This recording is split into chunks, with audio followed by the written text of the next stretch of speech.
Meus amigos, nos últimos meses, uma sucessão de manifestações da população tem matizado a realidade do Brasil. Inúmeras manifestações nos mais diversos espaços do país, com motivações também as mais diversas, têm sido alvo de reflexões, de matérias em todas as mídias e provocado debates, às vezes acalorados, na tentativa de se tentar entender, justificar, compreender esse, podemos chamar, fenômeno social que está matizando a realidade do país nesses últimos tempos. A nossa intenção vai ser, a partir desse vídeo editorial, numa sucessão de mais de um vídeo, para que se possa discutir de uma forma mais serena, sem que o vídeo fique extenso. Vamos tentar descobrir, ou refletir, ou provocar os nossos visitantes intelectualmente a refletir, compreender o papel dos diversos atores que têm, de alguma forma, contribuído, direta ou indiretamente, para essa realidade. Identificamos 5 atores que merecem ser analisados: a população, ah, o meio político, as entidades, os partidos e aqueles que ocupam cargos no poder legislativo e executivo, a mídia, sob todas as suas facetas, os estamentos policiais, as organizações que têm por responsabilidade preservar a ordem pública, e entidades, organismos, órgãos e seus representantes na área judicial, que, em última instância, aos quais caberá, de alguma forma, se posicionar na busca de avaliação dos fatos que vêm ocorrendo. Vamos dedicar essa primeira reflexão à participação da população. Iniciaríamos sugerindo que a população fosse dividida em 2 grupos. Uma esmagadora maioria que não toma parte dessas manifestações. E até poder-se dizer que, em determinadas circunstâncias, acaba sendo vítima, porque tem a sua rotina de vida prejudicada, tem os seus negócios prejudicados e acaba, de alguma forma, tendo sérios prejuízos em razão das decorrências dessas manifestações. Então, uma esmagadora maioria da população, quase totalidade da população, que não se envolve diretamente nessas manifestações. No entanto, também uma parcela ponderável dessa esmagadora maioria, se questionada, se consultada a respeito, vai se manifestar provavelmente de forma favorável à ocorrência, à existência dessas manifestações. Por quê? Porque entende que é isso que se espera do consultado. A construção de conceitos, de valores politicamente corretos na sociedade brasileira nos últimos tempos inclui a previsão de que a expectativa de que aquele que vier a ser consultado na atual realidade a respeito do que ele pensa, da existência, da ocorrência de manifestações, exigindo do poder público solução para os problemas, provavelmente vai se manifestar favorável a que elas ocorram. E por que isso? Porque ele certamente dirá que existem problemas seríssimos que não são atendidos pelo poder público, demandas, necessidades da sociedade na área de saúde, na área de educação, na área de transporte, na área de infraestrutura, que não são atendidas pelo poder público e que justificam essas manifestações de inquietação, de inconformidade, para que se busque algum tipo de solução para o problema.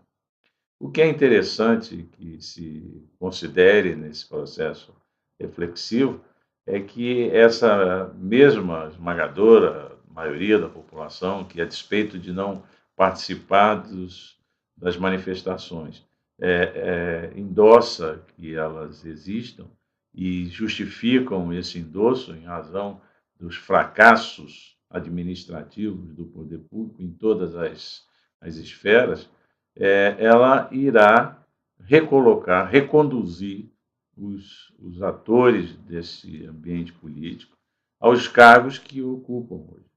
É uma postura absurdamente paradoxal. Quer dizer, se há um consenso, há uma compreensão de que o poder público, em todas as suas esferas, não, não produz resultados, não atende às demandas, não consegue dar solução aos problemas que afligem a população, seria absolutamente compreensível, normal, que aqueles ocupantes dos cargos públicos que têm sido os responsáveis maiores por esse fracasso administrativo fossem apeados dos seus cargos e substituídos. Mas o que tem se observado é que é um clima de aparente insatisfação, de inconformidade, mas que não encontra eco nas oportunidades que são disponibilizadas para que se defina a quem entregar a responsabilidade do poder público em todas as esferas. Essa esmagadora maioria é tipicamente abólica, amorfa e não produz efetivamente algum tipo de fato concreto que possa ser motivador de algum tipo de mudança, de algum tipo de transformação da realidade. Uma minoria comporia outro segmento a ser avaliado, que são aqueles que participam das manifestações. E a mídia tem se empenhado com bastante afinco em caracterizar que esse outro ator do processo, ele deve, o dever de justiça, ele deve ser dividido também em outros dois segmentos. Os manifestantes vistos como pacifistas, que querem manifestar sua inconformidade, sua insatisfação, propondo soluções nesse ou naquele segmento do poder público, naquela atividade, naquela área de atuação do poder público, e outros que foram rotulados de algum tempo como baderneiros, né? Então, quando se analisa o segmento do que foi rotulado de pacifista, né? O segmento, o grupo, o universo de manifestantes visto como pacifistas, é preciso que se também identifique nesse segmento duas linhas, né? Um subsegmento, se fosse possível assim qualificar. Aqueles que poderíamos visualizar, qualificar de indivíduos bem intencionados e que acreditam naquilo que estão fazendo e que vislumbram a possibilidade de que com essas manifestações se possa criar fatos políticos capazes de produzir algum tipo de mudança, de transformação. E no seio daquele grupo, um universo de ativistas, de indivíduos com vínculos políticos, que procuram, de alguma forma, conduzir essas manifestações para que os seus grupos políticos possam, de alguma forma, tirar benefícios, pelo menos tentar direcionar a manifestação no sentido de alguma forma ir ao encontro de temas, de pautas, de propostas que o seu grupo político pretende defender. e naturalmente que, de alguma forma, contaminando a ética do processo. Do lado dos baderneiros, aqueles que procuram provocar agitação, confrontação e, e uma ação violenta que possa gerar uma sensação de instabilidade, também se poderia enxergar dois segmentos. Os baderneiros que estão a soldo, realizando essas atividades mais violentas, são pagos para provocar o distúrbio, para gerar a instabilidade, para gerar insegurança, infundir medo na população, inconformidade com as coisas da forma como acontecem, e criminosos, pura e simples criminosos, que se aproveitam da baderna, do transtorno causado, para, de alguma forma, furtarem objetos e produzirem algum tipo de benefício próprio. Nesse processo reflexivo todo, analisando cada uma desses segmentos da população e suas motivações, se percebe que não há perspectiva pelas circunstâncias em que se desenvolvem esses quadros, que esse ator possa produzir alguma consequência, né? Um segmento majoritário, abúlico, amorfo, que assiste de longe, ainda que às vezes vítima do processo, sem nenhuma motivação para se envolver de forma mais direta, produzindo consequências.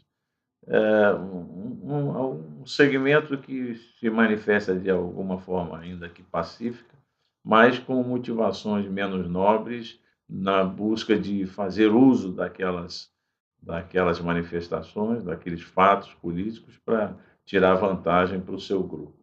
E um grupo menor de indivíduos que, a soldo ou por interesse próprio, promovem badernas que não contribuem para absolutamente nada.